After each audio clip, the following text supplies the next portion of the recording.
You know the feeling. You're standing in the dairy aisle, staring at this wall of red, blue, and light blue caps. Whole, low-fat, skim. For years, the choice felt like it was already made for us. We just followed the rules, right? But what if those rules were built on a bit of a scientific misunderstanding? Well, let's get into it. So, this long-running battle between whole milk and skim, it's got a brand new twist. It turns out that recent science is actually challenging decades of nutritional advice. It's suggesting that the very milk we were told to avoid might actually be the better choice for many of us. So what on earth changed? All right, so let's start with what we all know, or what we thought we knew. For as long as most of us can remember, the official word has been crystal clear. Once you're past the age of 2, you switch to low-fat or skim milk. This has been the cornerstone of public health advice for generations. But why? Okay, so if you look at the numbers, things like protein and calcium are pretty much the same across the board. They're all good sources. The real drama, the whole reason for this entire debate, really just comes down to 3 little numbers: calories, fat, and saturated fat. First up, calories. A single cup of whole milk has almost double the calories of skim. I mean, for anyone who's ever counted calories, that choice seems like a no-brainer, right? This number right here is a huge part of why skim milk became the go-to healthy option for so many years. And next, of course, is the fat.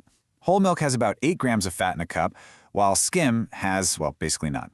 But this massive difference isn't just about the calories.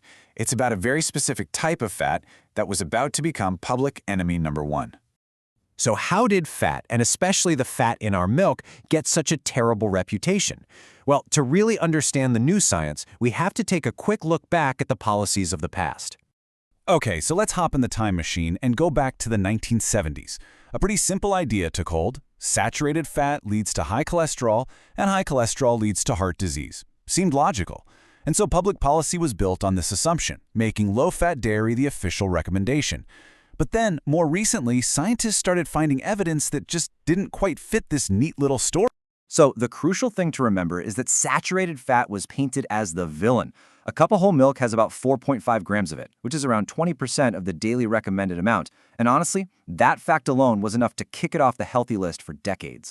And this is where the story gets really, really interesting. Researchers started to look much closer at saturated fat. And they found out that its role in our bodies and its link to heart disease is way more complex than that simple cause and effect story we were all told. And here it is, the bombshell. Study after study in recent years has found no direct link between eating moderate amounts of saturated fat and having a higher risk of heart disease, stroke, or heart attack. I mean, this discovery completely shakes the very foundation of all that old low-fat advice. So how is that even possible?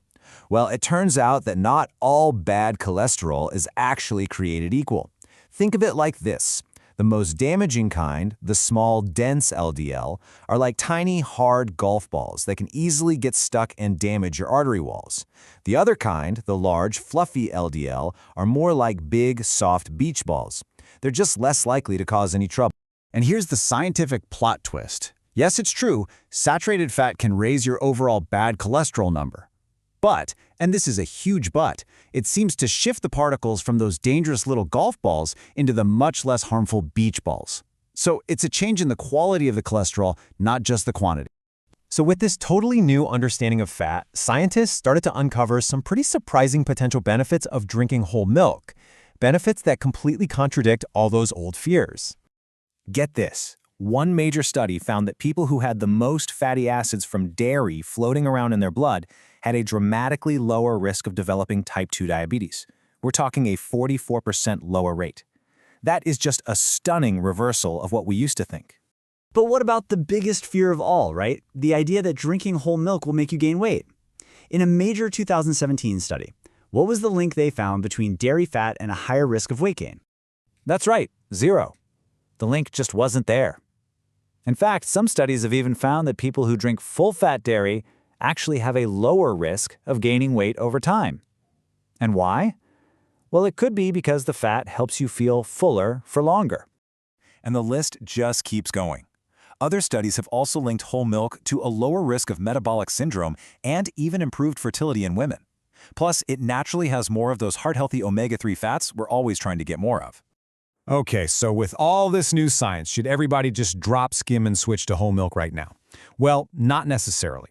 The really crucial point here is that the best choice is personal. It completely depends on you and your own health goals. And hey, let's not start throwing shade on skim milk. It is an incredibly nutrient-dense food. It delivers a huge punch of protein and calcium for very, very few calories. In fact, cup for cup, it actually has a little bit more calcium than whole milk. So here's the bottom line. It really comes down to this. If your main goal is getting the most nutrients for the fewest possible calories, skim is an absolutely excellent choice. But if your goal is to feel full, get more of those healthy fats, and you're not actively managing high cholesterol, then the new science suggests whole milk is a fantastic and maybe even a better option. For decades, the choice in the dairy aisle was framed as this simple thing, right versus wrong. But the science has grown up. The real takeaway here isn't that one milk is good and the other is bad, but that now we have the information to move past those old rules and make the choice that's right for us. So, next time you find yourself in that aisle, what's it going to be?